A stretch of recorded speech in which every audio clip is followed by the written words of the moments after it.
Thomas. It's Wednesday, so it's time to check in with our truck tech crew. And we've got Alan Adler joining us this morning to talk about electrification, but also some simplification of vehicles. Alan, thank you for being here, and let's dig on into it. What's new in the truck tech space?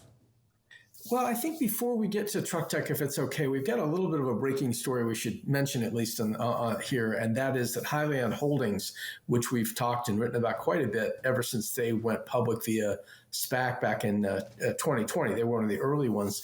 You know, it's interesting. Hyliion has a fair amount of money, which is unusual for a SPAC.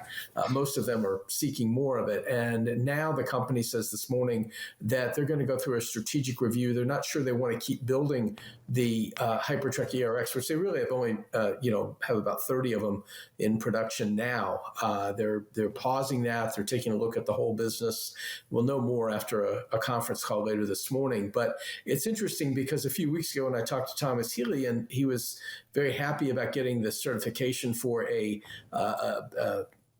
Cummins 12-liter natural gas engine that was going to be part of the Hypertruck ERX. I asked him, I said, well, isn't that engine going away? And, aren't you going to have to use a bigger engine? He said, well, yeah, we will. And CARB's only going to approve that for a year. Well, now yesterday we see that you've got more advances in electrification in terms of trucks. You've got, Daimler with a truck now that probably can go, 310 miles on a single charge, double that with just a quick top off. There's a lot of things going on that suggest that maybe the product that I think I always saw Hyliion having as being transitional may never really make it to market in a serious way. So we'll find out more about that later this morning. As for Truck Tech, the show today, we're going to take a little bit of a departure for us, and it's not an area that I'm as familiar with, but I thought it was really important. We're going to have Jake Fields, who's the Chief Technology Officer and co-founder of Platform Science on. Now, Platform Science has been done very well over time, and in the FreightWaves Freight Tech Awards and things like that. They continue to sign up new business at the OEM level. Big fleets are adopting what they do. So, of course, the question is, what do they do? Well, they have a platform, essentially a virtual vehicle that essentially brings in all of the things you may want for your truck in a single place to operate on a single system. This is something that's proved very appealing, first for Daimler Truck and then more recently for PACCAR. To sort of install it or make ready at the factory level. And so that allows fleets to sort of not have to worry about individual systems for everything. They can run it through one system, which is Platform Science. So we'll talk to Jake today, this afternoon on the show. And then a new time, by the way, 3 p.m. Eastern rather than 4. That's our new time. And then Friday, we're going to have a little bit of an essay with Rich Moore. He's one of, maybe not FreightWaves favorites, one of my favorites from ChargePoint, used to be at Ryder Truck. And Rich has a number of insights on what's happening with electrification at the charging level and how, in a very similar way to what Platform Science is doing, bringing everything together from monitoring the charging to the trucks, all the things that have to happen, but have them happen as a system rather than a one-off like buying a charger. So we'll get into that a little bit on Friday. Sounds like a lot of activity going on. Of course, the breaking news. And Alan, we're looking at that breaking news story. Any speculation as to where Hyliion might shift their efforts to and really kind of look to settle down in the marketplace? Yeah, they spent $35 million, Anthony, on a technology they purchased from General Electric about a year ago called the Carno. It's a generator that essentially can operate on any number of fuels, up to 20, I believe, not at one time, of course, but you could run hydrogen, you could run natural gas, you could do anything to charge this generator. Originally, the plan was that would be the next generation Hypertruck ERX platform, but now Hyliion has already stepped back from that and said, you know what, we think this is a better stationary generator, stationary use kind of thing, like, powering, call it, data centers or, backup power, things like that. So they're kind of looking at that for the Carno.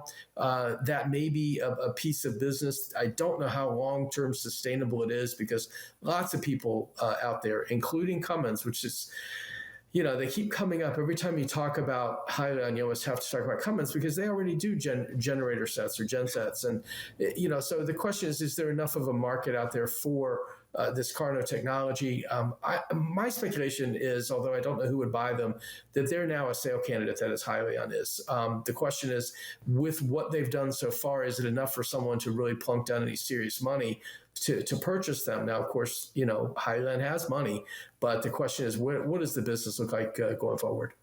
I think that's fascinating, right? And not necessarily something that we've seen from a lot of the SPACs. A lot of these SPACs kind of meet their end because they run out of money, not because they don't have a place in the marketplace. And so it'll be fascinating to see what is revealed on that conference call today. Alan, going back to that kind of electrification and simplification topic, as you mentioned, platform science, ChargePoint, things looking at being a one-stop shop rather than a piece-by-piece solution, right? Is that kind of the way that we're going to see the industry go? It almost seems like there's two camps that are very at odds with each other, that I'm only focused on this one thing versus I'm going to do it all for you. Well, and I think the idea is that the one thing, the individual bolt-on, if you will, bolt-on solutions for things, those are going to go away. What you will find, though, is that those that have good ideas, and it's all software-based at this point. I mean, platform science at the end of the day is just like FreightWaves. It's a software as a service business. And so many of these companies that are looking at consolidating these efforts are all SaaS businesses. They want your subscription. They want you to sign up and, basically do what we love to call AAR, which is annual recurring revenue or recurring revenue. And I think that that's the idea. Now, platform science, interestingly enough, says that, they're looking to plow most of what they're making, and they're obviously generating significant revenue at this point back into the business. They're private, so we don't really know numbers or anything like that. But Jake Fields will tell us today, and we had a little preview call.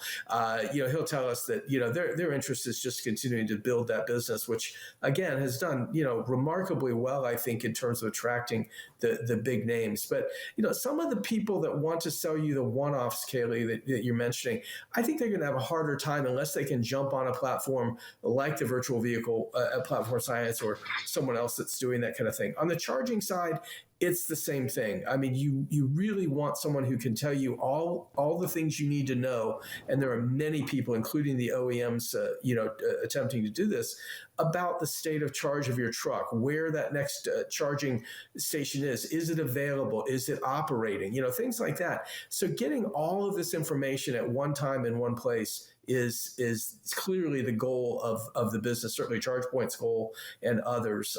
They're not out there selling chargers at this moment. They're selling you the entire system of, yes, there's a charger at the end of the day, but we have a lot of other things we need to work through with you first, Mr. Customer. Definitely sounds like you have an amazing show lined up. Alan, big fan of Jake and Platform Science over there. Thanks so much for joining us this morning. We'll be sure to follow up with you and catch your next edition.